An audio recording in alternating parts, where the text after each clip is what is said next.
Hello. হ্যাঁ, আমি সুস্মিতা বলছি। হ্যাঁ, বেশ কিছুদিন ধরে দেখলাম টিভিতে, নিউজ চ্যানেলগুলোতে, কারণ আগেই বলেছি যে নিউজ চ্যানেল তৃণমূল কেন্দ্রিক সব কথাবার্তা বলে, যেগুলোর উপর আমার করার মতন মনে করি সেগুলোকে আমি করি, ভিডিও করি। আমি সব সময় দেখছি নিউজ চ্যানেলগুলোর মধ্যে যে তৃণমূলের প্রাক্তন কাউন্সিলরের বাড়িতে ত্রিপল পাওয়া গেছে, অমুক পাওয়া গেছে, জামা কাপড় পাওয়া গেছে, তমুক পাওয়া গেছে। হ্যাঁ, সব এরা মানে মানে ওরা বলতে চাইছে যে এরা সব লুকিয়ে রেখে দিয়েছে। হ্যাঁ, সেই রান্নাঘরের ভেতরে একটা স্টোর রুম আছে, সেই স্টোর রুমের ভেতরে সব জিনিসপত্র, সব সরকারের জিনিসপত্রগুলো সব তাদের দখলে তারা রেখে দিয়েছে তাদের ঘরের ভেতরে। মানে তারা ইনডাইরেক্টলি প্রকাশ করতে চাইছে যে তারা চুরি করেছে, এবং প্রচুর সেগুলো দেখিয়েছে, প্রচুর দেখিয়েছে। অমুক জায়গার কাউন্সিলর, তমুক জায়গার কাউন্সিলর।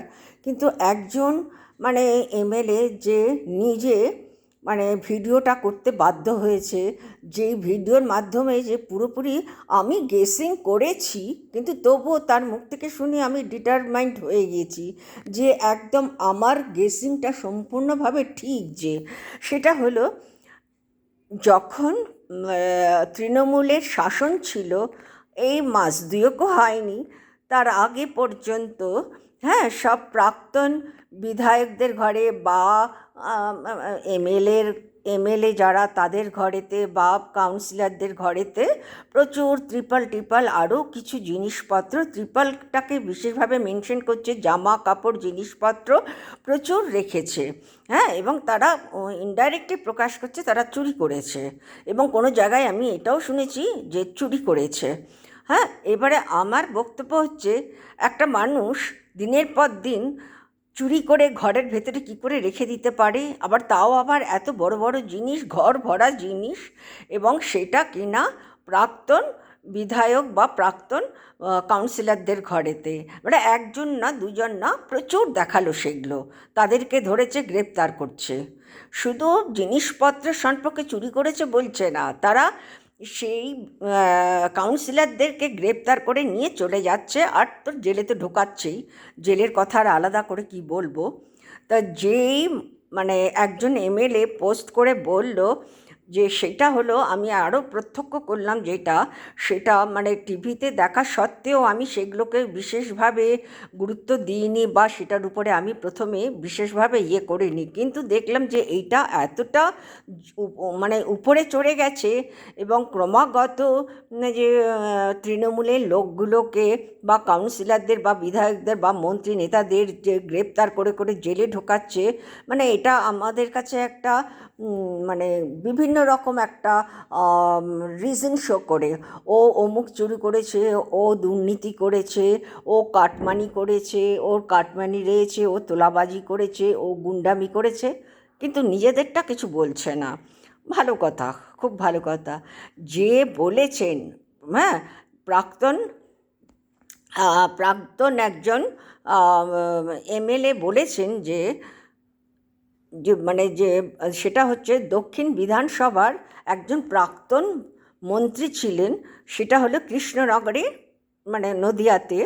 তার নাম হলো উজ্জ্বল বিশ্বাস। এই উজ্জ্বল বিশ্বাসকে গ্রেপ্তার করে নিয়ে গেছে, এবং সেখানে বলছে যে ওনাকে ধরার কারণটা কী, ওনাকে ধরে নেওয়ার কারণটা কী?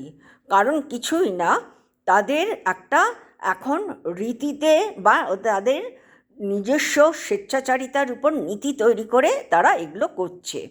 এবং কেন সেটা বলছে যে তার ঘরেতে ত্রিপালগুলো, জামা কাপড়গুলো ছিল, এবং আমরা ভোটের আগ পর্যন্ত এগুলো আমাদের সব এমএলএদের ঘরেতে রাখা হয়। হ্যাঁ, এমএলএ নিজে মুখে বলছে আমাদের সকলের ঘরে রাখা হয়। তার কারণটা হলো, সরকারের তো এমন কিছু বিশাল বড় কোনো গোডাউন বা কিছু নেই যেখানে এগুলো রেখে দিয়ে এগুলো সেফটিতে রাখা যাবে, সেই জন্য প্রত্যেক এমএলএর ঘরে ঘরে এই জিনিসগুলো স্টোর করা হয়েছে। যখন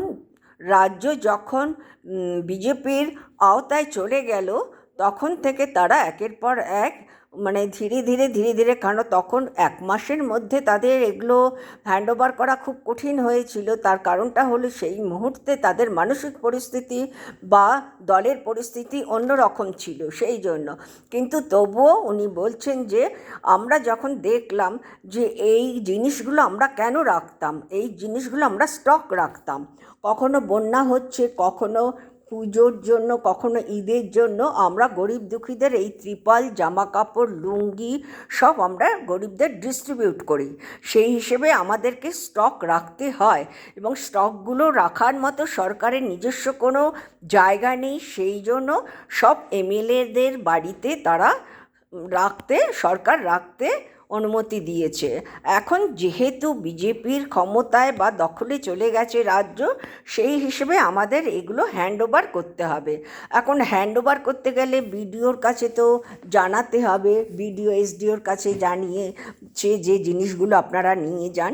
তখন সে একজনের নাম ধরে বলল যে সে এসে সেগুলো বারবারই বলছে যে এগুলো নিয়ে যান। তখন বলছে যে বিডিও বা এসডিও গাড়ি যখন নিয়ে এসছে, সঙ্গে দেখা যাচ্ছে কতগুলো মানে দুষ্টু প্রকৃতির লোক এসছে। তারা কি করছে, মানে উনি বলছেন সেগুলো কোনো দুষ্কৃতি বললে ভুল হবে, সেগুলো সম্পূর্ণ বিজেপির লোক তারা। হ্যাঁ, এবং বিজেপির লোক এসে ক্রমাগত তাকে মারধর করছে এবং ননস্টপ তাকে ডিম দিয়ে মারছে।